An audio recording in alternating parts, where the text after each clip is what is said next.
మా ప్రభువుకు వివాహం జరగబోతుంది. హర హర మహాదేవ. చాలించండి మీ నాట్యాలు, మౌనము వహించండి. ఏమైంది మహాదేవ? వశిష్ఠ మహర్షి, ఆ మహారాజు హిమవంతుడు కన్యాదానము చేస్తారా? మహాదేవ, అదే సాంప్రదాయం. సామాన్యంగా వివాహంలో కన్యకి కన్యాదానం తన తండ్రే చేయాల్సి ఉంటుంది. ఆయన అదృష్టం కొద్దీ అది సాక్షాత్తు మహాదేవుడికే కన్యాదానం చేస్తున్నారు. కన్యాదానం చేసినందుకు వారికి మోక్షం లభిస్తుంది.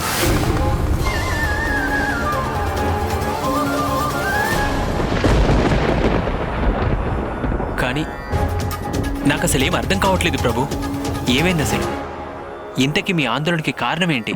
హిమవంత మహారాజు, మైనావతి దేవిలు మహాదేవుడికి కన్యాదానం చేశారంటే గనక వారికి తక్షణమే మోక్షమనేది సిద్ధించగలదు. అదే జరిగిందంటే లోకం నుండి హిమాలయాలు అదృశ్యమైపోతాయి. ఇంకా హిమాలయాలంటే ప్రపంచానికే తపోభూమి. అవే అదృశ్యమైపోతే మహర్షులంతా ఎక్కడ తపస్సు చేసుకుంటారు?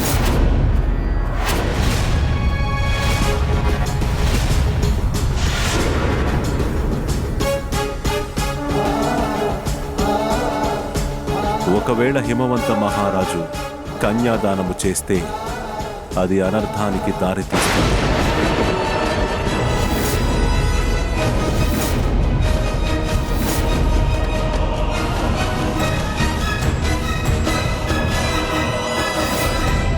ఇప్పుడు ఒక అత్యంత విచిత్రమైన పరీక్ష ఎదురైందక్కడ.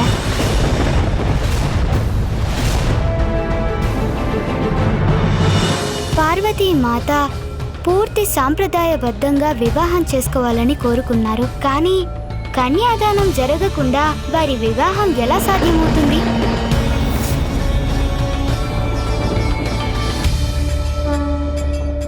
ఎంతో అసాధారణమైన పరిస్థితి ఉత్పన్నమైంది విప్రవర్య. నిజానికి అంతా శుభకరంగా జరగాల్సిన వివాహం ఇది. పార్వతీమాత ఎంతో కఠినమైన తపస్సును ఆచరించారు. దాని ఫలం లభించాల్సిన సమయంలో మాత వివాహానికి మరొక విఘ్నం ఏర్పడిందా? మరి ఈ సందిగ్ధం నుండి బయటపడడానికి ఏ ఉపాయమూ లేదా?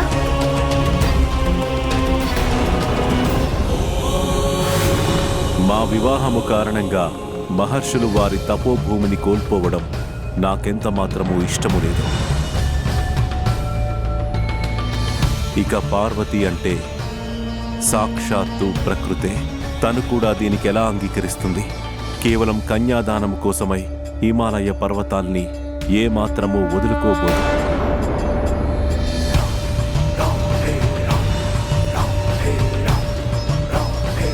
మహాదేవ, కన్యాదానం వివాహ విధుల్లో ముఖ్యమైనది.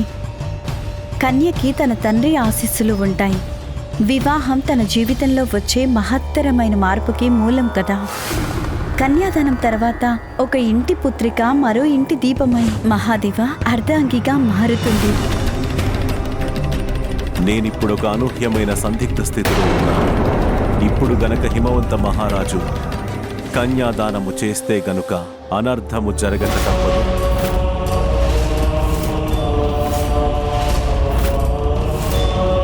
నేను దీనికి ఎంత మాత్రమూ ఒప్పుకోను.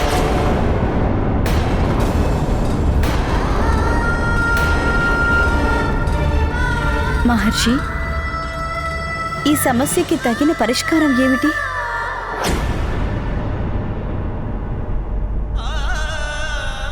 దృఢ నిశ్చయం ఉంటే సమస్యలన్నీ పరిష్కరించబడతాయి. సందిగ్ధాలన్నీ సమసిపోతాయి. అప్పుడు పరిష్కార మార్గం ప్రత్యక్షమవుతుంది.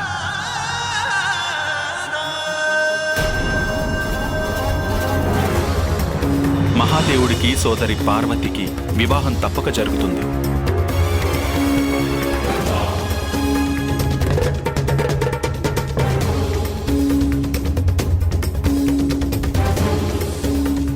నారాయణ, మరి కన్యాదానం? తమరు వరుడు మహాదేవ, మీరేమి పట్టించుకోకూడదు. మిగిలిన వాళ్ళంతా ఊరేగింపుకి ఏర్పాట్లు చేయండి. మిగిలిందంతా నాకు వదిలిపెట్టండి. ఈ సమస్యని ఎలా పరిష్కరించాలి అనేది నాకు బాగా తెలుసు. నారాయణ నారాయణ. ప్రణామాలు దేవర్షి నారద. వేంచేయండి దేవర్షి నారద. ఆసనం అలంకరించండి.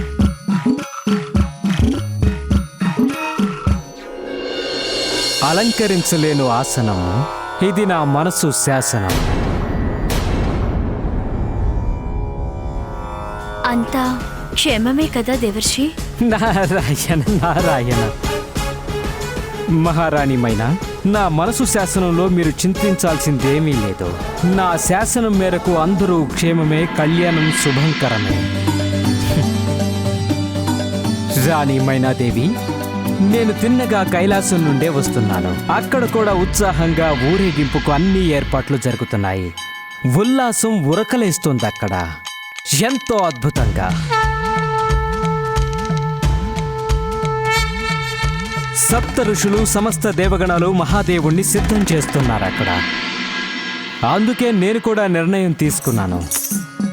నేనిక్కడ కన్యాపక్షం తరపున ఊరేగింపుకు ఎదురు ఎగడానికి, ఇక మీ ఇద్దరికీ సహాయం చేయడానికి.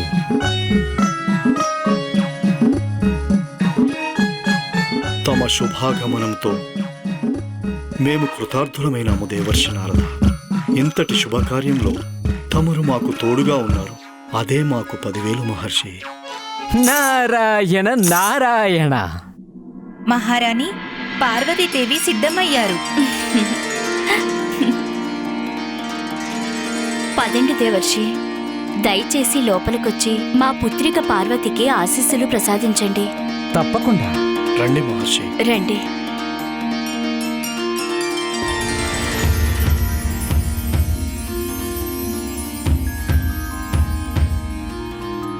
పుత్రి పార్వతి,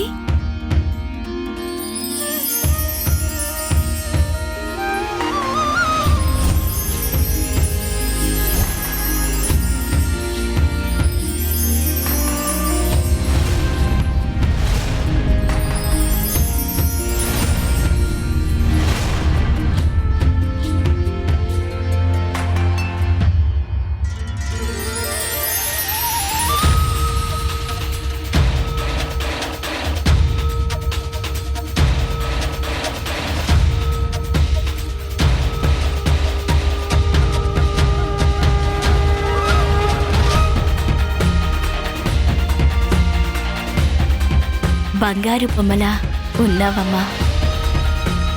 అందాల కొమ్మ. అమ్మా పార్వతి, ఎంత అందంగా ఉన్నావమ్మా.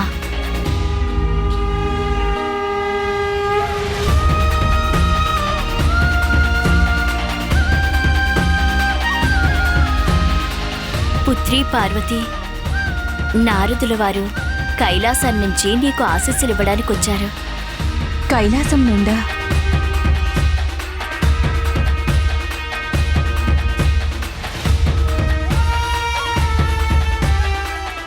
ప్రణామాలు దేవర్షి. సాక్షాత్తు ఆ ఆదిశక్తే పుత్రిక రూపంలో జన్మనిచ్చిందమ్మా మీ గృహంలో. ప్రణామాలు మాత ఆదిశక్తి. ప్రణామాలు. శ్రీరస్తు శుభమస్తు పార్వతీదేవి. నారాయణ నారాయణ, మర్చిపోయాను. తమరి కోసమై నేను ఒక అమూల్యమైన కానుక తెచ్చాను కైలాసం నుంచి. కానుక? కైలాసం నుండా?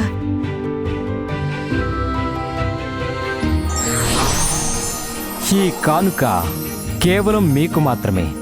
స్వీకరించండి.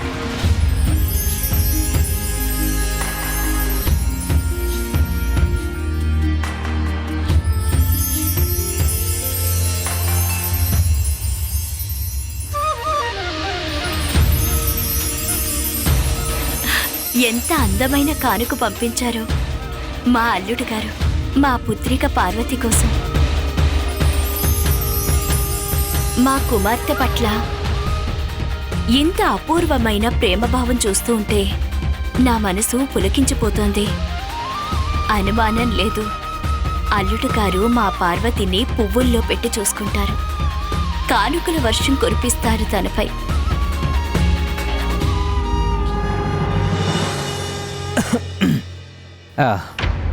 నిజానికి అపురూపమైన కానుక మహారాణి మైనా తమరికి కాబోయే అల్లుడు గారు కాదు, లక్ష్మీదేవి నారాయణుడు పంపించారు. మా పుత్రిక వారిని పొందడం కోసం ఇన్ని కష్టాలు అనుభవించింది. మరి ఆ మహాదేవుడు కూడా పార్వతి కోసం కానుక పంపితే బాగుండేది. అసలు సంగతి తెలియక ఆనందపడుతున్నారు కానీ మహారాణి మైనా, కానీ కొన్ని విషయాల్లో సహనం అవసరం.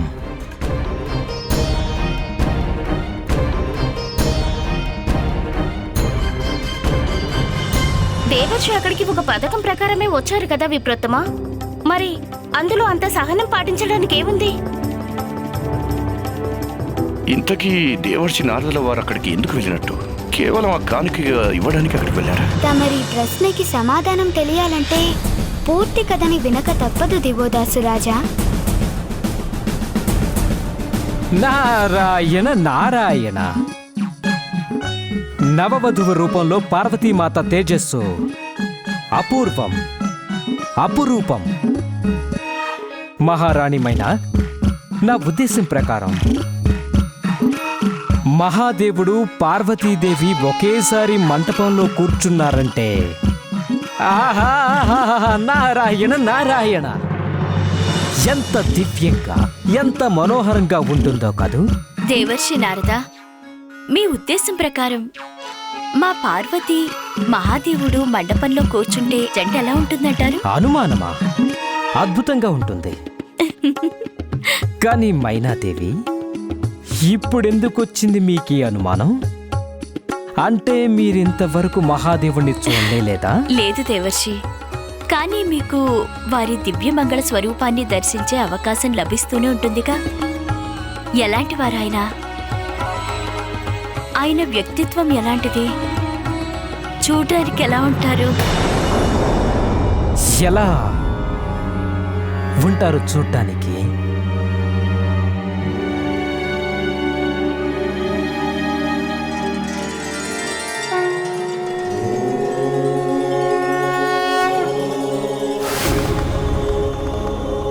సత్యం, శివం, అతి సుందర స్వరూపం. వారి జటావులను సాక్షాత్తు చంద్రుడే వెన్నెలతో మెరిపిస్తారు. వారి మస్తకం మెరుపులు అదో దివ్య తేజస్సు. వారి దివ్య దృష్టి ఎలాంటిదంటే తిన్నగా ఆత్మలోకి ప్రవేశించి తన్మయుల్ని చేసేస్తుంది.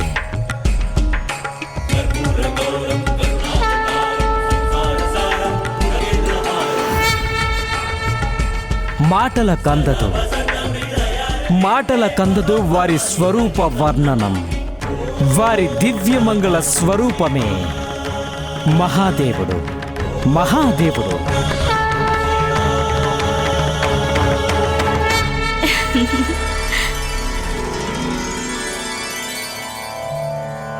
ఆయనను మించిన అందగాడు, విక్రమ పురుషోత్తముడు ఇంకెవరున్నారు ఈ లోకంలో? మహారాణికి ప్రణామములు. వరుడి ఊరేగింపు మహాద్వారానికి చేరుకుంటుంది. మహారాణి మైనా వచ్చేస్తున్నారంటే ఇక త్వరలోనే తమరికి మహాదేవుడి దివ్య దర్శనం లభించబోతోంది. మహారాణి మైనా, చూడగానే అర్థమైపోతుంది అలాంటి అల్లుడు గారిని పొందిన మీరెంతటి అదృష్టవంతులనేది.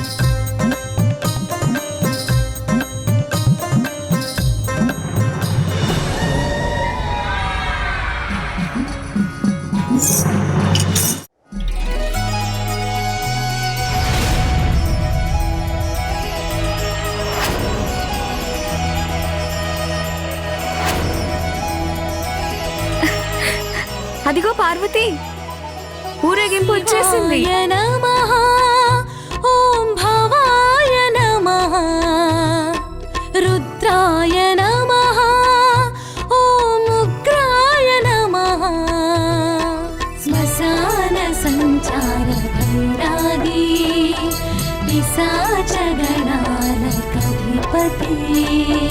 జగాన్ని నడిపే కేదారి వరాలు ఇచ్చే పశుపతివే. ఎంత అద్భుతమైన ఊరేగింపు! ఆ ఊరేగింపుని మనం ఇక్కడి నుంచే చూడొచ్చు.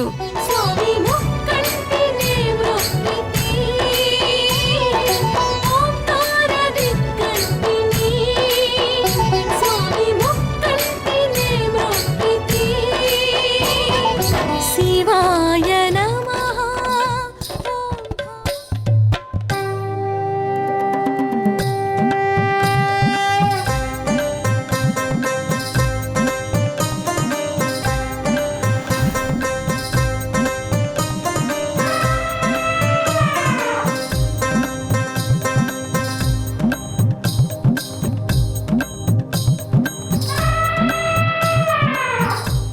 మైనాదేవి, మీ కళ్ళు వెతుకుతున్నది తమరికి కాబోయే అల్లుడి గారి కోసమే కదా?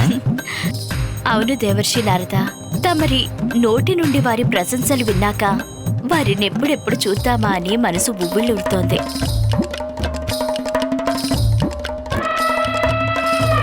చూపించండి దేవర్షి, ఈ ఊరేగింపులో ఎక్కడున్నారు వారు? చూపించండి దేవర్షి. మీకు కాబోయే అల్లుడి గారి గురించి నేను ఎంతో బాగా వర్ణించానని చెప్తూనే మళ్ళీ నన్నే చూపించమంటే ఎలా? మీరే సరిగా చూడండి, వెతకండి, గుర్తుపట్టండి. అలాగే దేవర్షి.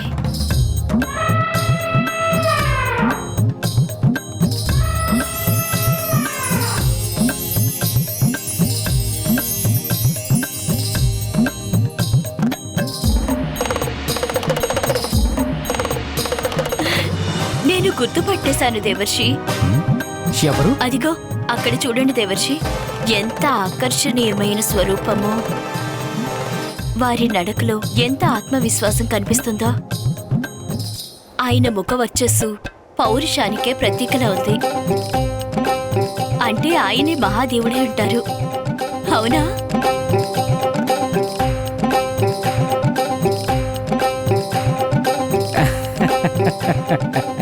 కాదు కాదు కాదు కాదు కాదు చూడండి మహారాణి గారు, అతడి వర్చస్సు అసలు వర్చస్సే కాదు.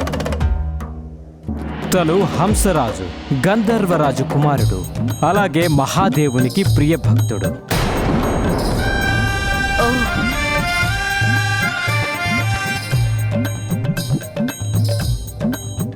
ఆయన భక్తుడే అంత మనోహరంగా ఉంటే ఆయన ఇంకెంత దివ్యమంగళ స్వరూపుడై ఉంటారో.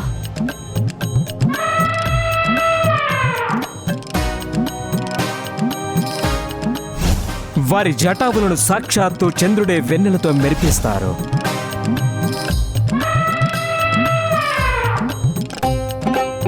అలాగా, ఆయనే, నేను కనిపెట్టేశాను. వారి రాజమకుటం వారి తలపై చంద్రకాంతిలా వెలుగుతూ ఉంటుంది. అంటే ఆయనే మహాదేవుడే ఉంటారు.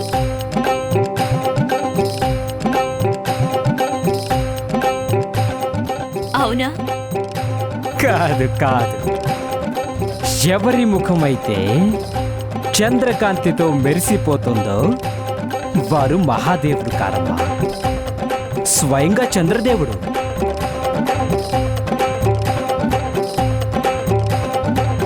భువనమోహనుడి చంద్రుడు, అందుకే మా అల్లుడు గారి జటలలో శోభిస్తున్నారు.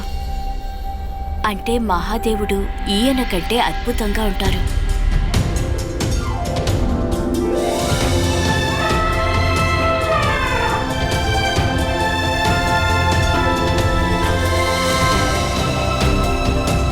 వారి మస్తకం మెరుపులో అదో దివ్య తేజస్సు.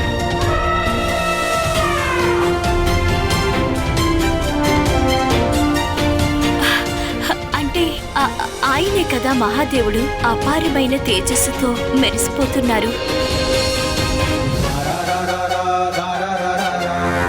ఆహాహా, వారి తేజస్సుతో సకల లోకాలకు చైతన్యం లభిస్తుంది, కానీ వారు మహాదేవుడు కాదు తల్లి, సూర్యదేవుడు.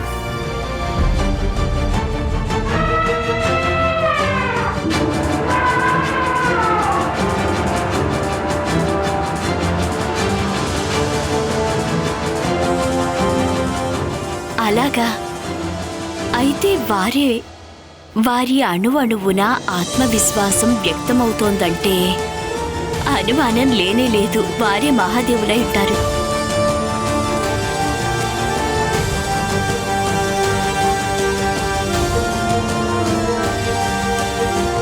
మహారాణి, ఎవరిలో అయితే అణువణువున ఆత్మవిశ్వాసం వ్యక్తమవుతుందో వారెవరో కాదు, దేవేంద్రుల వారు.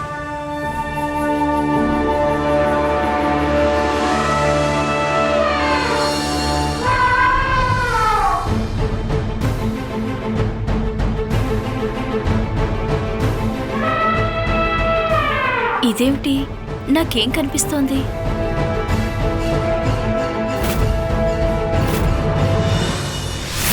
ఏమైంది? మాత హఠాత్తుగా అంత డీలా పడిపోయారెందుకు? ఇప్పుడు కూడా అక్కడేమైనా ఆటంకం కలిగిందా?